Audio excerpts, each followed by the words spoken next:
Revolut ကကမ္ဘာတဝန်းခရီးသွားတွေနဲ့ငွေကြေးလွှဲပြောင်းသူတွေအတွက်အရန်သုံးဝင်တဲ့ Digital ဘဏ်လုပ်ငန်းပါနိုင်ငံတကာငွေပေးချေမှုတွေငွေလဲလှယ်နှုန်းကောင်းတွေနဲ့ budget စီမံခန့်ခွဲမှုတွေအတွက်အကောင်းဆုံးရွေးချယ်မှုတစ်ခုပါ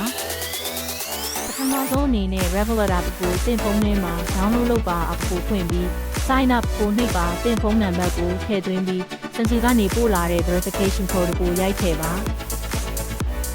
နောက်တစ်ဆင့်မှာတင်းရဲ့ကိုရေးအချက်လက်တွေဖြစ်တဲ့နာမည်မွေးသက်ကလေးနဲ့နေရက်လိပ်စာတို့ကိုဖြည့်ဆွတ်ပေးရပါမယ်။အချက်လက်တွေမှန်ကန်ကြောင်းသေချာစစ်ဆေးပါ။တင်းရဲ့အကောင့်ကိုလုံခြုံစိတ်ချရအောင် identity verification လုပ်ဖို့လိုပါတယ်။နိုင်ငံသားမပုံတင်နိုင်ငံကူးလက်မှတ်ဒါမှမဟုတ်ဒီမောင်းလိုင်စင်တစ်ခုခုရဲ့ဓာတ်ပုံကိုရိုက်ပြီးတင်ပေးရပါမယ်။မျက်နှာမှတ်ပုံတင်ခြင်း selfie လည်းလုပ်ရနိုင်ပါတယ်။